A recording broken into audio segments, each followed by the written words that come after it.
veces sale mal desde nuestro punto de vista, como el voto en el tema Venezuela, que ha costado la renuncia a su condición de embajadora de Alicia Castro en una dignísima decisión de la ex embajadora en el Reino Unido y antes todavía en Venezuela.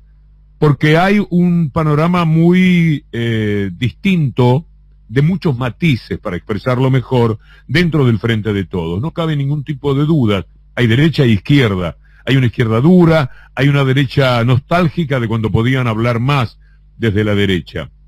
Y todo esto ha sido manejado de una manera aceptable, porque las fisuras en el gobierno no han tenido evidencias como la que podría quedar en claro hoy con la renuncia de Alicia Castro. Hay que renunciar a una embajada, pero está bien lo que hace Alicia Castro. No se puede convivir con un gobierno como funcionaria que piensa tan distinto. Si uno piensa demasiado distinto, no puede aprovechar el extraordinario halago profesional y económico, supongo, que puede significar una embajada como la de Rusia, un país importantísimo y seguramente en el futuro cada vez más para la Argentina como para el resto del mundo. No quiero ser embajadora de un gobierno con el que me permito discrepar de esta manera. Y a mí me parece que está muy bien, una cosa o la otra. Y como eligió estar condenando lo que se había resuelto con Venezuela, también presenta la renuncia. Es urgente, vos lo titulabas, pero hay que precisar porque tenemos la carta de renuncia de la ex embajadora en el Reino Unido y Venezuela, y es actual funcionaria hasta esta carta del gobierno de Alberto Fernández porque era la embajadora designada para Rusia. Alicia Castro había suspendido su viaje a Rusia por motivos de la pandemia. Sin embargo, esto está ocurriendo ahora con una carta contundente de renuncia indeclinable. Hoy quiero presentar mi renuncia como embajadora porque no estoy de acuerdo con la actual política de relaciones exteriores. Tenemos los párrafos más importantes de la carta de Alicia Castro. Es casi un manifiesto político de renuncia y de explicación de los motivos de la renuncia. La carta comienza agradeciéndole al gobierno nacional y en especial a la vicepresidenta Cristina Fernández de Kirchner por haberme honrado, dice Alicia Castro, con la designación como embajadora en la Federación Rusa. Tenía planificado mi traslado para el mes de abril, pero en marzo, con el placer concedido por Rusia, inicié el periodo de aislamiento preventivo y ahí explica que estaba suspendido. Párrafos centrales de la carta de renuncia de Alicia Castro que vamos a desarrollar ahora mismo. El 6 de octubre, en el 45 periodo de sesiones del Consejo de Derechos Humanos de las Naciones Unidas, el voto de Argentina, acompañando la resolución del Grupo de Lima, constituye un dramático giro en nuestra política exterior y no difiere en absoluto de lo que hubiera votado el gobierno de Macri, escribe Alicia Castro. De hecho, el Grupo de Lima fue creado durante la restauración neoliberal por un grupo de gobiernos de extrema derecha, alentados y financiados por los Estados Unidos con dos objetivos explícitos: promover un cambio de régimen en Venezuela con idéntica matriz de los operados por Estados Unidos en Oriente Medio y desarticular el bloque regional. Estas son las argumentaciones por las cuales Alicia Castro renuncia al gobierno de Alberto Fernández. Dice Alicia Castro: nadie ha estado más expuesto al linchamiento mediático que el gobierno de Venezuela. Es bien conocido cómo orquestan las agencias gubernamentales de los Estados Unidos sus planes y explica las intenciones injerencistas del gobierno de los Estados Unidos y al Grupo de Lima que no le preocupan las flagrantes violaciones de los derechos humanos.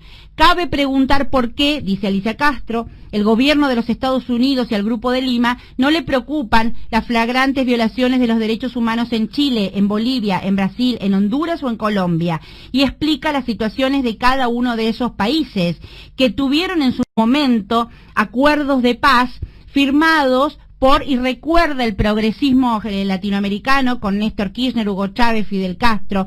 Nadie puede ignorar, dice Alicia Castro, que hoy Venezuela está bajo asedio, sometido a un bloqueo criminal que priva al pueblo de medicinas, alimentos, insumos esenciales. Dice Alicia Castro: aportar a intensificar ese asedio es por lo menos irresponsable. Habla de la resolución que votó positivamente la Argentina. Dice, esta resolución, además de condenar enérgicamente a Venezuela, en consonancia con las expresiones de la oposición, promueve la franca injerencia en los asuntos internos. Decide prorrogar por 2 años el mandato de una misión internacional independiente, entrecomilladas, que fue constituida por 3 personas sin ninguna representación, designadas por el Grupo de Lima, que se limitó a recibir desde Panamá informes por mail de la oposición venezolana que nunca fueron constatados.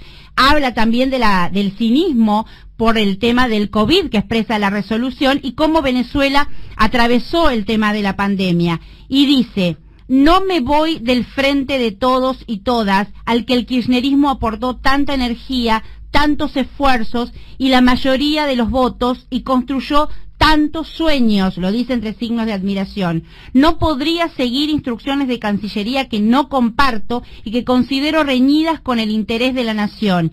Quiero actuar, dice Alicia Castro, con responsabilidad y transparencia, que nadie se preocupe o perjudique por mis declaraciones, ni conocer preocupaciones en off por los medios de prensa comerciales.